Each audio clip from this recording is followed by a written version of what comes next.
Greetings, human sissy fans! Lend me your ears. On today's episode, Sherif and I are going to delve into the latest What If episode. What if Thor were an only child? Not the worst thing.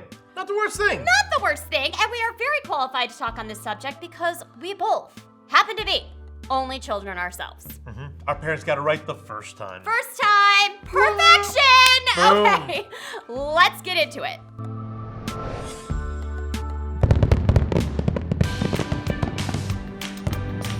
All right, Sherif, my friend and fellow only child, thank you for coming back for another episode. A pleasure. Lend me your ears. I don't even feel like I have a choice at this point. You just have to be here. I'm compelled. You have nothing else going on. What's the problem, right? Sippy sip coffee. Shout out to my wife and 3 children. Hi,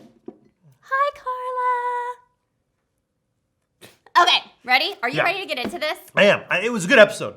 It was an upper. We had 2 downers right in a row. Big downers, and this one was more fun. Well, I don't feel like the zombie episode was a downer. I felt like that was really fun. I mean, it's a downer. Yes, it's a downer because everyone's a zombie. Yeah. But it was really fun. Sure. Yeah, it was fun. They're all fun. And then the episode 6 was a little bit of a downer with the Killmonger and the Tony Stark. How many times are they going to keep killing Tony Stark on us? Because as many as they can. I was about to say I can't take it anymore, but apparently you're like more. Yeah. Okay, so I took notes to talk about this, but the first thing I want to say is that I was a little bit offended, Sherif. I don't know how you took it, but on the time, whoa, was that your phone? That was my phone, yeah. Excuse you.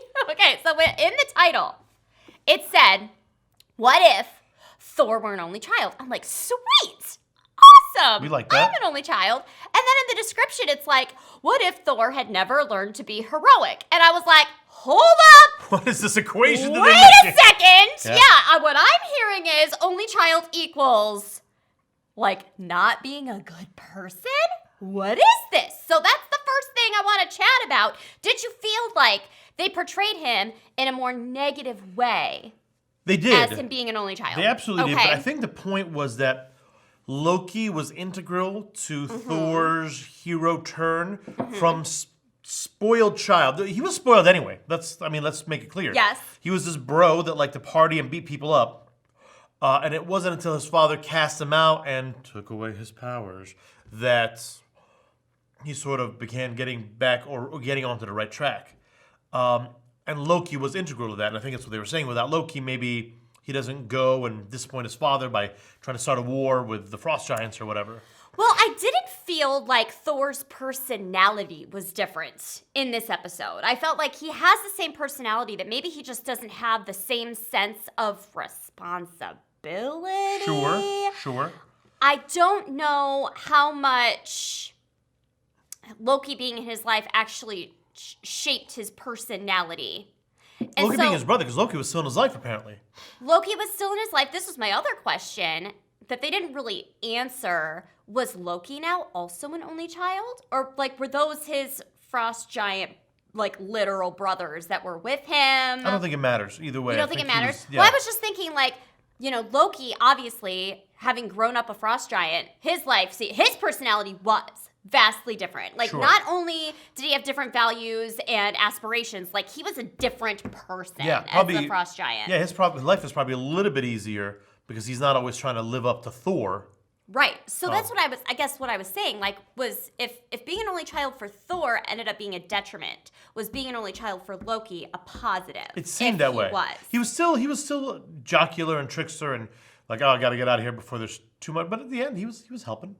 I would like to say also, just another little note. I don't know how into, like, the Enneagram you are. I know we've discussed it. Like, it's like a personality kind of profile, numbers 1 through 9. I'm a 2. Thor, you are? I think. I thought you said you were an 8. Maybe I'm an 8? I don't remember. Okay, I am a 7 and so is Thor. Thor is a 7. If ever there was a 7, he's a 7 because they are, like, life of the party. Like, and he really, really, like, dove into his 7-ness in this episode. And I thought it was funny that the episode was episode 7 also. Absolutely a coincidence. Yes, definitely. But I just thought that was interesting. Here's the other thing I thought was a little bit interesting. I don't want to dig on people who only have one child. Obviously, our parents also only have one child. But I was like, our parents. Wow, fix for Frigga are a lot easier too. Like, when Odin took the Odin sleep before. She wasn't off having wine with her sisters. Yeah. Her life was a whole lot, like, just the more kids you have, the more possibility there are that one of them's going to be difficult, right? So she didn't have that difficult Loki to deal with. Yeah. And it looks like Thor, maybe even though he was spoiled, wasn't spoiled to the point of being He still feared his mother. problem. Yeah. Oh, yeah, because he was like, my mother is coming. That was Yeah, really, you guys really, don't understand. really cute. I loved the whole aspect. Like, it felt a lot at the end anyway. I was like, oh, they should have called this Thor's Day Off. Like, it felt like Ferris Bueller's Day Off at the end. It was like scrambling to get everything right. Yeah. to have the ruse be, hold up to his parents and all that kind of thing. But yeah, I feel like parenting more than one child is definitely a different dynamic than parenting just one. I don't want to say it's easier parenting one child because it's not. Parenting in general, they all have their own, but Yeah, different challenges. Parenting an only child just means that you have to be their constant source of entertainment. Because I was very good at playing by myself, but there were times when I really needed my mother to entertain me or help me, play catch with me. So you need somebody. sure. I would agree that I was probably also pretty good at playing by myself. We were just discussing how I used to set up the video camera and connect it to the TV so I could watch myself on the TV. I guess that was my playmate. I'm like, look at me! Vanity. All right. And so this brings me to my next question is, does having siblings make you a better person? Do you think you and I would be different, and how different do you think we would be? We'd definitely be different. Right? But I think agree. it's because our personalities have become more muted. Okay. I felt like I grew up. My father was in the U.S. My mother was in Egypt. I was in Egypt with my mother and my grandmother. So I did not have my father's constant eyes on me. I had my mother and my grandmother's, but I was very much loved, and I always sort of felt it. So it was, I don't know. My personality was allowed to blossom. I could grow and fill the room, which it did. I feel like if I had had another sibling and I did not have that constant audience, maybe I become a little bit more muted. Maybe I become a little bit more responsible because I've got this younger sibling that I've got to take care of. So you do feel like that Thor effect would be true for you. If you had had a sibling, maybe you would have had a little bit of a stronger responsibility. Yeah, less woo and more like, hey now. I feel like if I had had a sibling growing up, I feel like one of the main issues in my life personally being an only child is I feel like I am extraordinarily selfish. Like, more so than other people that I know that have siblings. And it's not even like, ooh, I am selfish. I am only going to... It's not even like a conscious effort that I make. It's like I literally don't even think about other people.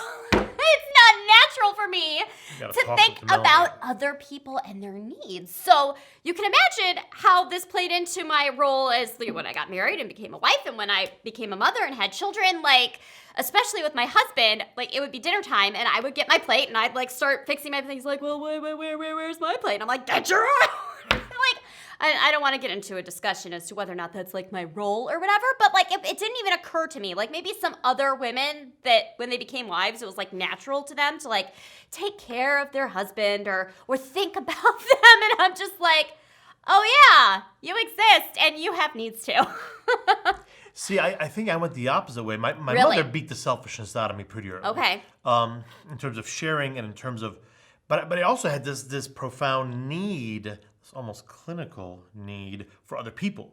Okay. So getting married, I was like, oh, good. I was already making dinner for 4. Now I just have one other person who's going to eat it with me. Never being solo or just doing things with myself, for myself, was never my MO. Okay. Yeah, it's interesting. I mean, obviously, only children aren't all cookie cutter. And it's interesting how you say that maybe our personalities would have been a little bit more muted. I know other only children that are not over the top like we are. And here's something that's really weird. I don't know if this is true in your life, but Zach and I, as a couple, have naturally gravitated towards other couples that one of them is an only child. Most of our good friends in our inner circle, one of them is an only child. You and Carla being one. Shout out to Tyson and Lori, Jonathan and Jen, Alex and Mandy, Jason and Courtney. Like, so many of the couples in our lives also have an only child. What's strange is that all of those only children are boys. I don't know. Maybe there's less only children that are girls. I mean, my theory there would be that, like, you have a baby girl and you're like, this is amazing, I want another one. If you have a baby boy, you're like, oh, this is so hard, no more. Worst. Yeah, I mean, Just kidding. I love the X-Man, but he drives me up the wall. Mm. I have a similar thing, but not the same thing. Growing up, all of my friends were the oldest child. Okay.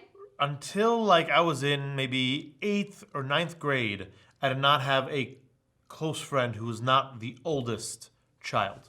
Well, because when they talk about birth order, an only child and the eldest child are the most similar. Like, and what is frustrating to me is a lot of times when you see these articles on birth order and personalities with birth order and all that kind of stuff, they oftentimes leave out only children. Sure, and they I'm lump like, them, which isn't... I'm a person too! Yeah, there's a lot of overlap in that only child, oldest child Venn diagram, but it is not a full circle. Yeah, it doesn't align perfectly, but of all the birth orders, it does align most with the eldest child. I find that, like, a lot of times that's interesting you say that. A lot of times eldest children get along well and have friends that are youngest children because, you know, kind of opposites attract kind of thing. Sure. Zach is a youngest child. I married a youngest child. I married a middle child. However, he is almost an only child because his siblings are 9 and 7 years older than him. And I think that they say that if there's a 7-year age gap, your personality is almost that of an only child because a lot of your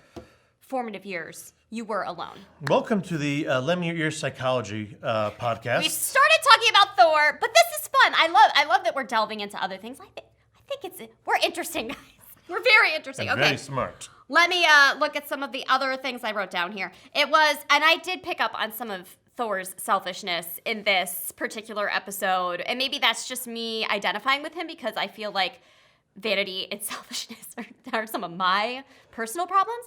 But when he was with all those scrolls and he's like, you do me and you do me, everybody me. And then he's like, wow, you really get me. And like just everything was about him and the world revolved around him. And who cares that we're destroying a planet? I'm having fun. Sure. And the thing is, the goal wasn't to destroy the planet. Destroying the planet was hapstance. But didn't you feel like that was where they were going with it? Like when Coulson was like, the party is and they've got it on like the map and how it's spreading. He was probably almost like concerned a virus. about like the party economy. Was a virus. Yeah, as everybody stopped working and is partying, it's not going to work that way long term. Coulson is a little bit. He's a rule guy. He's an oldest child with a lot of siblings. Oh, you think? And he had to be a parent at a young age. But what you were saying was it wasn't Thor's intention. Yeah, I think Thor was oblivious to the consequences of his party, but he's looking around like everybody's having fun. What is the issue here? Outside of the fact that I know I'm disobeying my mother, so mom can't find out. But outside of mom, what's the problem? There's just a victimless crime. And again, he even said, like, I watched it again this morning. He was like, I love it here, and everyone loves me. Yeah, like, it's just, I'm getting so the much way it should glory, be. and this is great. Yeah. And to your point again, like with me, not even like realizing when I'm being selfish, like it just not being a part of my nature. It's like he wasn't even realizing that what he was doing was perhaps impacting other people negatively. Yeah. I think you actually hit upon a very interesting point about Thor's only challenge when he says, you get me.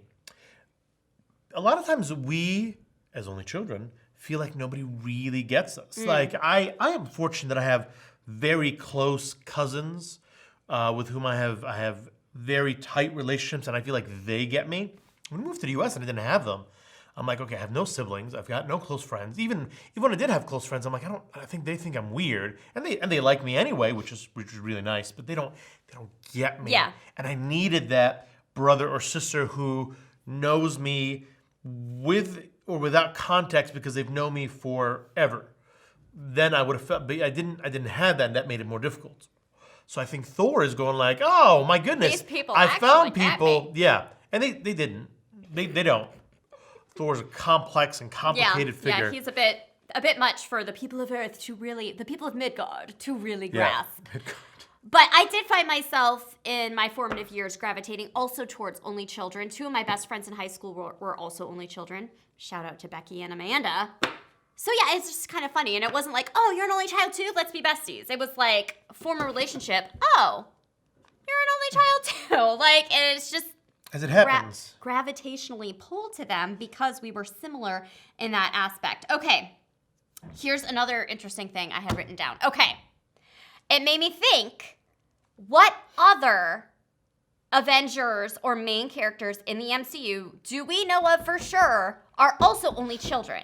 And how did that impact their personalities, the way that they operate? Okay. So I wrote down for certain Peter Quill is an only child. Yeah, that's true. He was abducted at a young age. I think people say like, oh, he only has like a 3rd grade education, which is so that could impact how he behaves. Also, He is learned that from the he's school of Yondu about child murdering. and almost like this Peter Pan aspect to him, just that like he never grew up. Yeah. Like that happened to him when he was like That's what we 9. love about him. Oh yeah, His yeah. immaturity is a big part of his charm. And one could maybe say that like the Ravagers became like honorary family, like brothers to him, but still in those young years, he did not have a sibling with him. And it's not the same, and we could see that because how quickly he like, oh my goodness, my dad, ego, holy cow, and he just latched on. But yeah, Right, he was always looking for a father, and then the family that he formed in the Guardians of the Galaxy was so very important to him too. It would be interesting to know how you feel about this. I am not one, and I know only children that are like, I loved being an only child. Like, I was always sad that I didn't have siblings. Same, still am. Still am, right? Yeah. I know every year when like sibling day rolls around and everyone's on Facebook all like, I love my siblings and I wouldn't be the same without them. I'm like, I don't have that. It's more practical for me. Like, my parents are becoming of an age where they're going to begin needing care. That I'm the only one that's going to provide it. I want support. I want somebody to be like, Mom's being a huge pain. Mom's never a pain. My mother's the best. Mom's being a huge pain. You take her for 2 weeks. I've got nobody like that. So it's going to be... Yeah, Tell me about it, Sherif. My parents already live with me. Yeah. And not to the extent, like, this was our choice, Zach and I, and my parents decided this together, that we wanted to do life together. Here on the farm. It is going quite well. But there is no one else. Like, what if I didn't get along with my parents? Yeah. There would be no other options. Yeah. So anyway, and they are healthy and they are wonderful, but there is going to come a time Yes. when that is not going to be the case, and that's all going to fall on me. It is a little bit scary. How did we get there? How did we get there? So Peter Quill. Peter Quill Yeah, is Peter an only Quill's a good one. child. Do you feel like there's any classic only children other than the things we talked about? Like, I don't know that he selfish? Is he He is more orphan than only child. okay? Because his mother died, he didn't know his father, he was adopted by these pirates, and he had to, in a sense, grow up fast, but when you get kidnapped by pirates, you don't grow up like a normal person, you grow up like a pirate, and so he's got all those immaturities and all that. He's a rogue. Yeah. But So all the things that make Peter Quill are not necessarily because of his only childness. I think it doesn't help, but yeah, Maybe I more think so because of even if he had younger siblings, yeah. or older siblings older. for that matter, he was still abducted by pirates. A better classic Bingo. only child example, which I'm sure is on your list, the Iron Man. Yep, that was the next person on my list. Yeah, Tony Stark. and he's the prototypical, like, if you want to look at somebody who's got all the negative qualities and all the positive qualities in an only child, Tony Stark is the one. Okay. Let's delve more into him a little bit later because we have something else fun that we're doing later. Okay. I wrote down a few other names that I don't remember in the MCU them saying that these people had siblings, but I think in the comics they might. So Steve Rogers, I don't feel like we ever see a sibling of his in the MCU I don't think version there of is him. one. I think he's an only child. But in the comics, I felt like, I was looking all this up earlier, that perhaps there was, and you know, it's like in the comics, it's like they have all these different storylines, and sometimes they true. change, and it's like, what is really canon? canon? I don't know. So if he's an only child, though, he sure does not behave like one. I would say that he behaves like your typical eldest child. But again, now Steve's thing is that he was always getting bullied and picked on. So imagine as somebody who's got strict parents who are really all about honesty and integrity, and they raise their child in that way, but he is physically weak. Yeah. And so he's got all these ideals that he hopes to try to fulfill, but he feels like he can't. All of a sudden he can. Yeah, Steve Rogers is a unique character just because of how he strives to do the right thing even when it's difficult. He's not that more traditionally currently. Right. Our heroes are more like anti-heroes. Yeah. You rarely get somebody like Steve Rogers. Steve Rogers, who was created now, probably wouldn't survive. Like wouldn't get off the ground. People wouldn't like him. Yeah, he has these two. Yeah, goody. What's the word? Like Square. altruistic or square. So yeah, he just feels to me like if he were anything, I could see him having like a baby sister or someone he had to defend, right? I don't see him having an older sibling. Hope Pym is definitely an only child. Sure. We see her and her parents. There are no other siblings there. She also doesn't feel like a typical only child to me, other than like I feel like a lot of times your only child will be your overachiever because they really appreciate and enjoy, all the attention that they're getting and the feedback from parents. They also tend to get along well with adults. Definitely. Like she's very mature, and she obviously has a high up position in Pym Tech. I don't know. Do you have anything else to say about Hope Pym and her only childness? I really like the Wasp character. I think she's a fun superhero. But yeah, I think she's old. She's responsible. She's old. She's mature, old soul, maybe. Yeah, I don't know. Sure. And she had to grow up fast because when did she lose her mom? Right? Yeah, relatively young. So again, there's more to her character than just the only childness. Like most of these characters have extraordinary upbringings outside of just being only children. I wrote down Peter Parker because in the MCU I don't see any siblings there, but I did look in the comics. It said that there was a run of comics that he had a sister. Okay, I think her name was Teresa or something. I don't know. I just looked it up earlier. I might be confusing it with another sibling. But no, in the MCU and in any portrayal of Spider-Man I've ever seen in the movies, he's an only child. Yep, with his Aunt May, who every movie seems to get a little bit younger. And again, yeah, right. And again, it seems as though the main defining aspect of his life would be that he is an orphan also. Yeah. Similarly to Peter Quill. So far, Tony Stark is really our only child, fits in that box perfectly. Yeah. And the only other person I wrote down, I don't know if you can think of anybody else, is Monica Rambeau, who we met recently not recently, we met her in Captain Marvel as a child, but now also is going to be in the Marvels, was in WandaVision. Love her. I don't know that we know enough about her character yet to really get a feel for whether or not she fits nicely in that only child stereotypical box. Doesn't seem like it. I think you need... I would say Peter Quill is also... He's closer. I don't know. To being the only fitting in the only child box. We almost might want to play more in the supervillains box about... We might be able to find more only children there. I didn't even think to look at the bad guys. Yeah.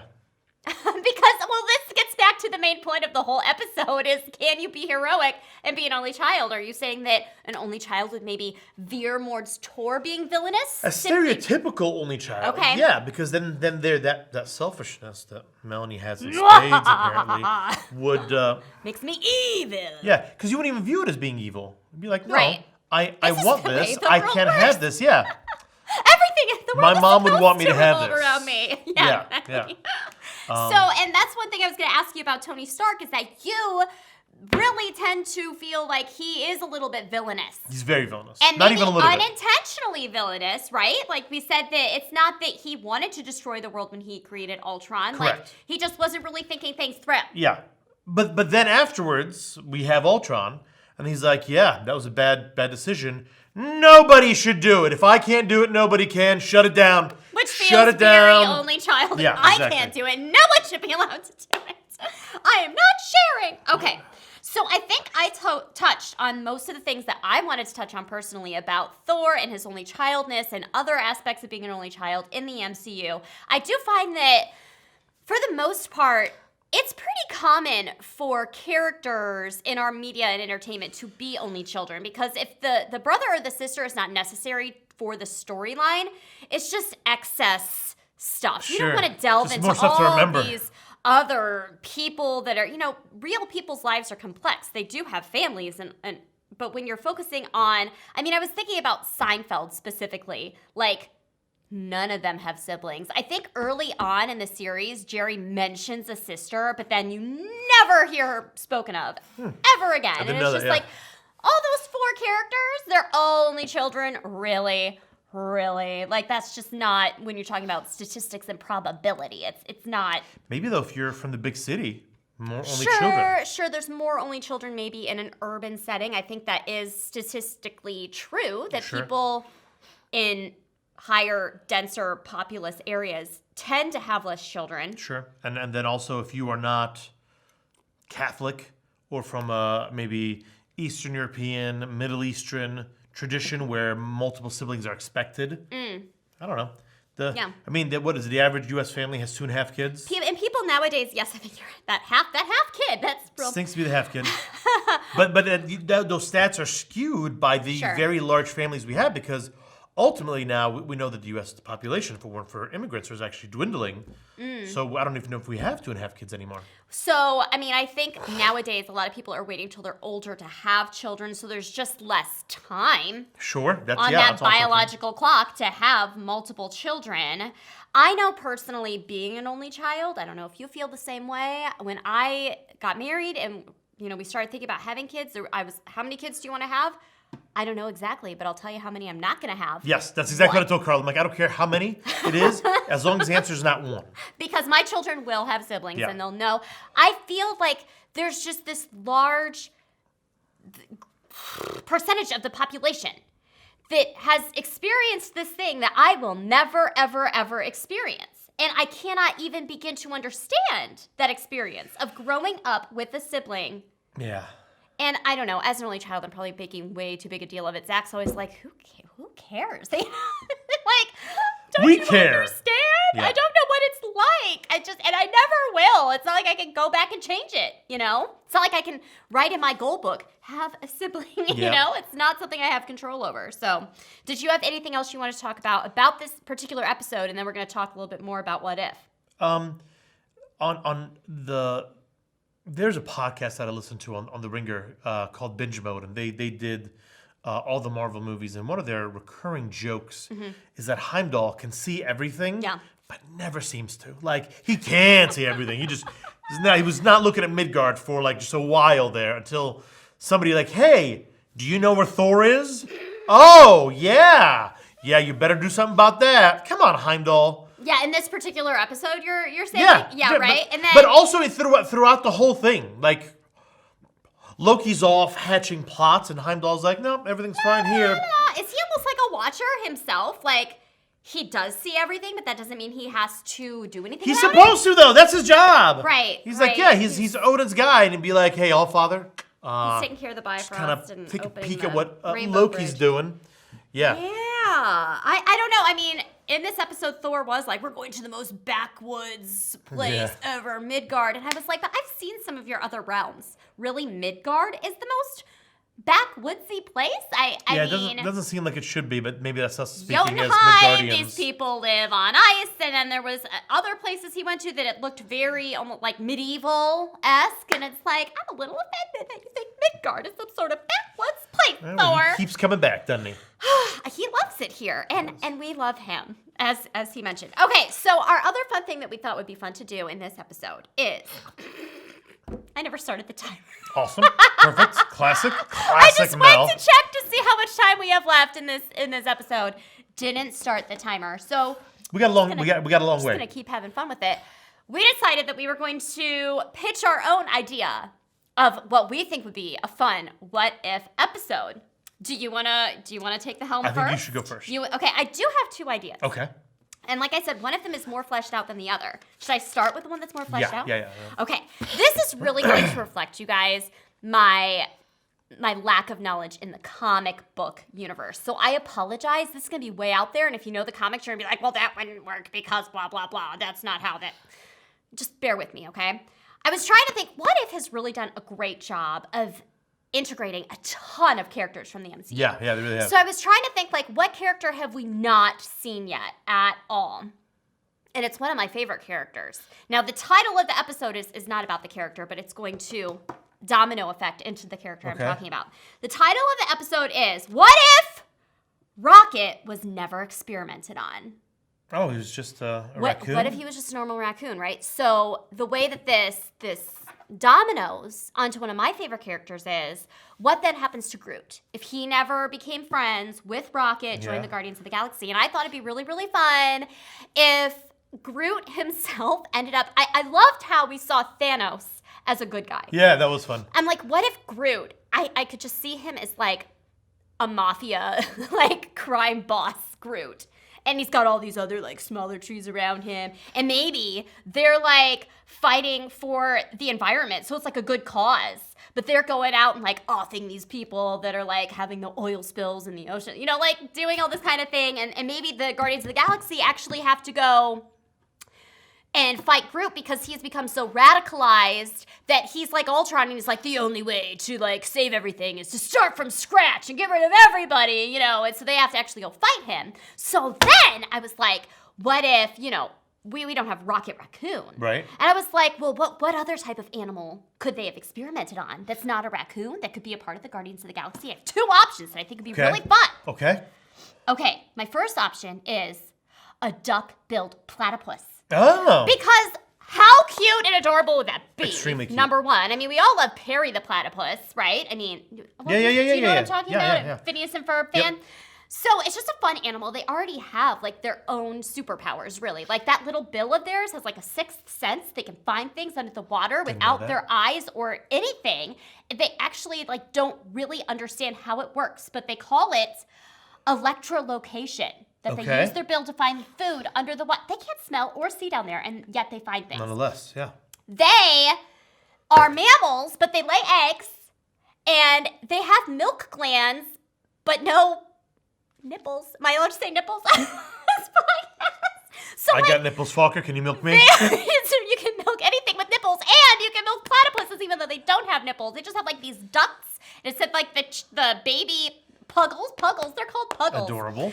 And they, I don't know exactly how they get the milk. I was very confused. Did I spit on you just now? A little bit, that's okay. My Puggles? Yeah. Okay. Let's check what it was. And the boy platypuses have a venomous spur on their back foot. No. They're like one of the only venomous mammals. So I'm like, if Rocket were actually a platypus, and then I was trying to think of like a cool, you know, Rocket Raccoon, what would be an alliterative, cool name for a platypus? That's not Perry. I didn't get there. Yeah, it can't be Perry. Peter? It's taken. Nope. No, Peter's also taken. Yeah, we got Peter Quill. Paul? Paul the platypus.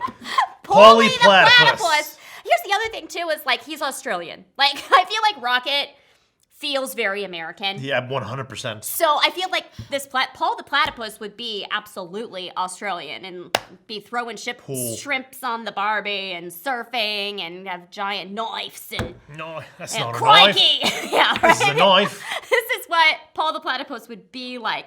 So, and he'd be able to, you know, defend himself with his venomous spur. And then I thought it'd be funny, like they could the jokes abound, you guys. Like in the 80s when Peter Quill was abducted, I don't think platypuses.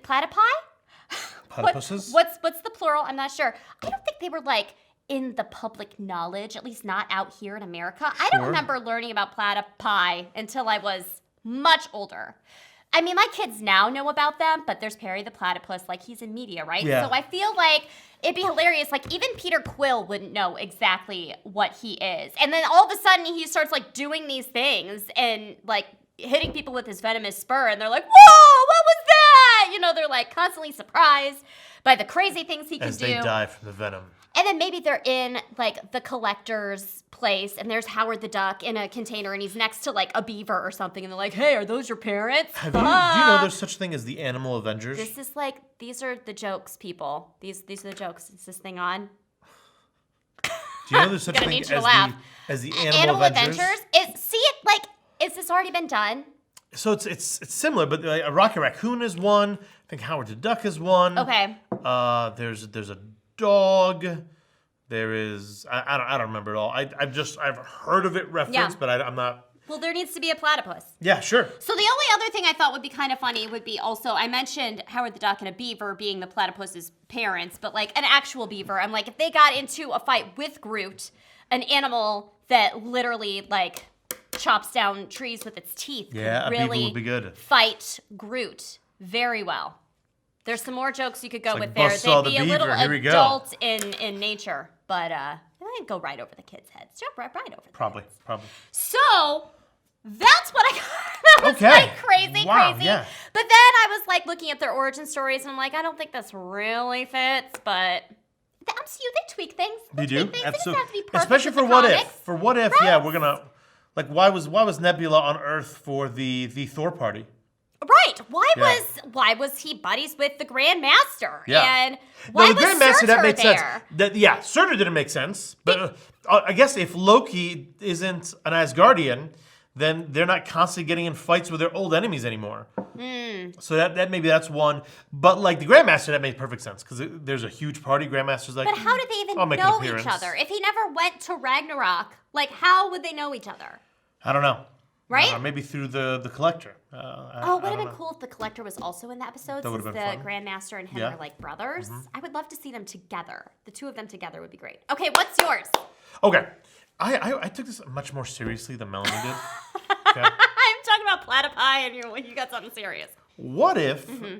Marvel owned the rights to the X-Men and the Mm. other mutants Okay. for Infinity War?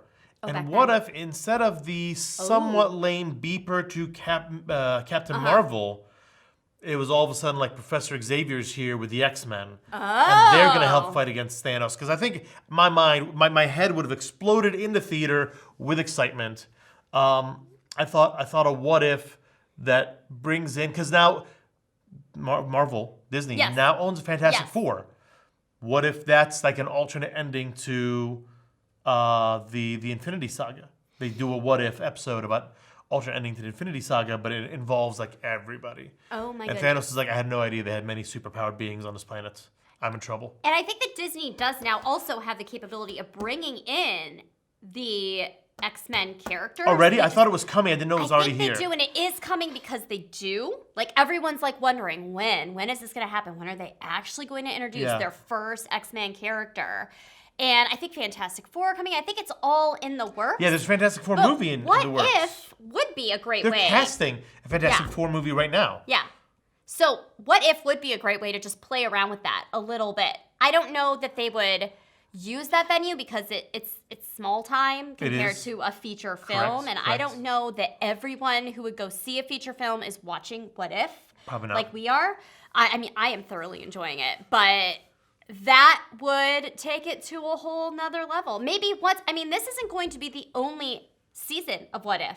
So maybe in subsequent seasons, Could be. if they've already introduced the Yeah. X-Men, they could go back there. That would be really cool. That would be fun. Who is your favorite X-Man? Other than your son, the X-Man. Yeah. My favorite X-Men is Xavier.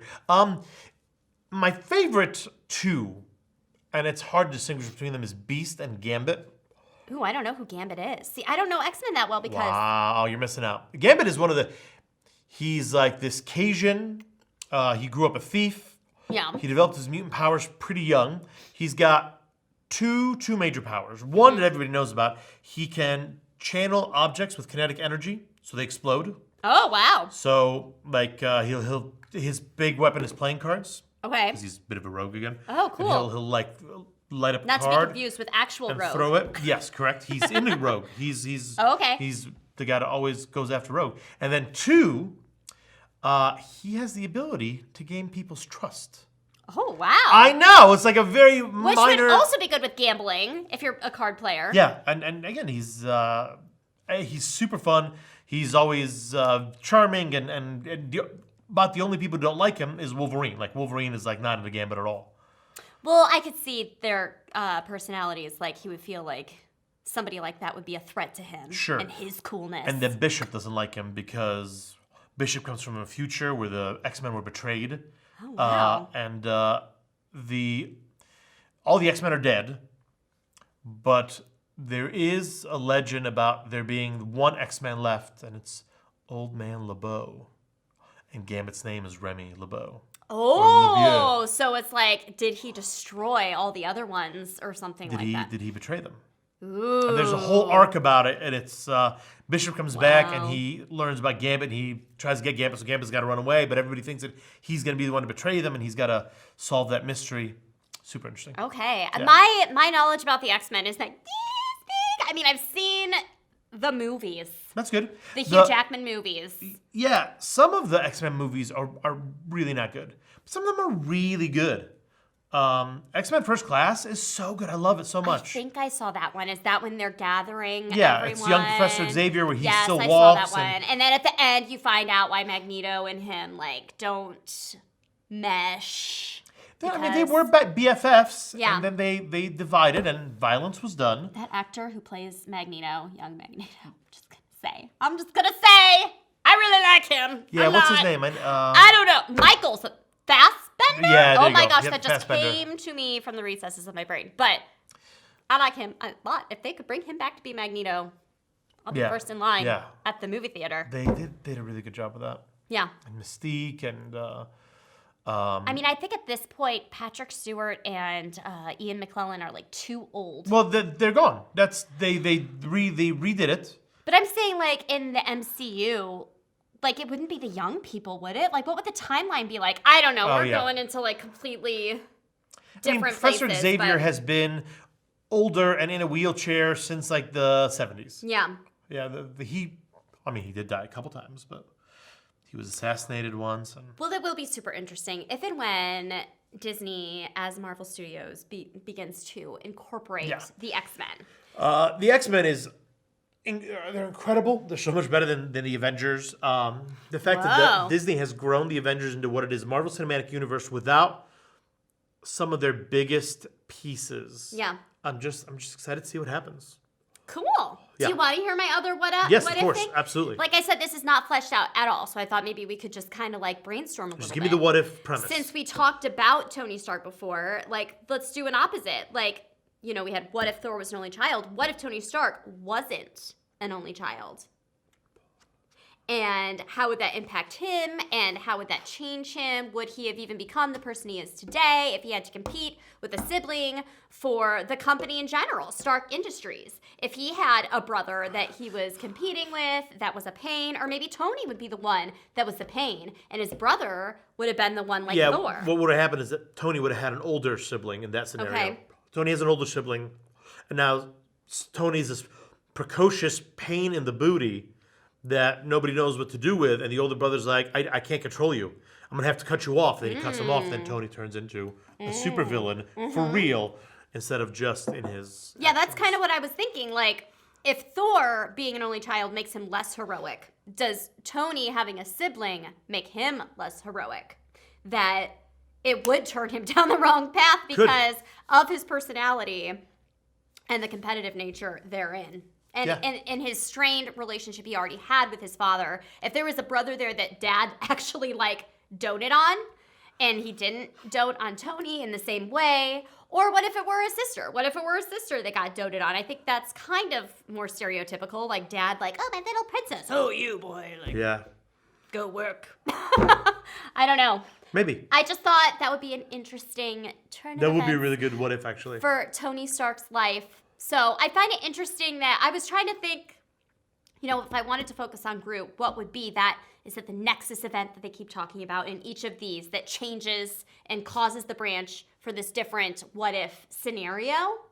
So what would that scenario be? Just that, like, Howard Stark and his wife, like, went on vacation and they had another baby. Like, I don't know.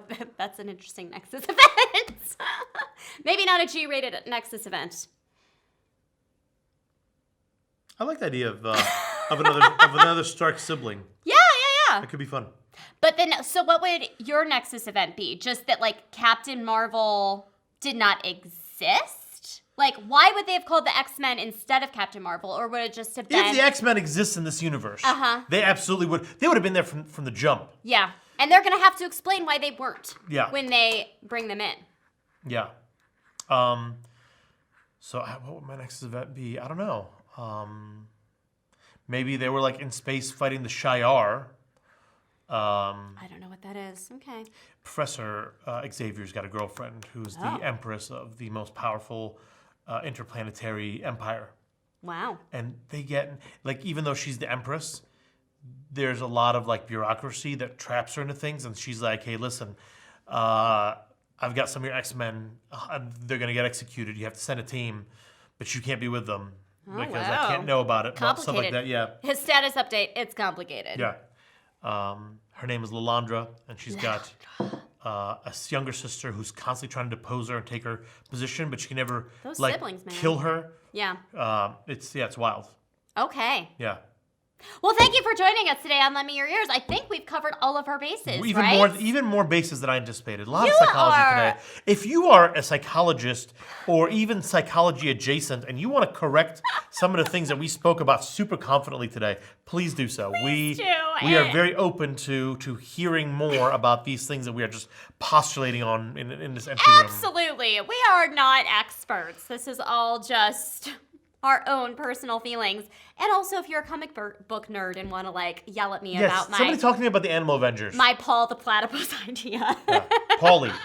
Paulie. But that sounds like he's from New Jersey or something. Yeah. Queens. We gotta find a good Australian name for our platypus. If you're Australian and listening to this. What's a name that you guys have down under? That would be good for our platypus friend. All right, guys, thank you for joining us for this episode of Lend Me Your Ears. Until next time, and I promise next time we will talk about something that's not Marvel. This is a Disney podcast, not just Marvel. Until next time, this is Melanie and Sherif saying, see you later. Bye. Bye.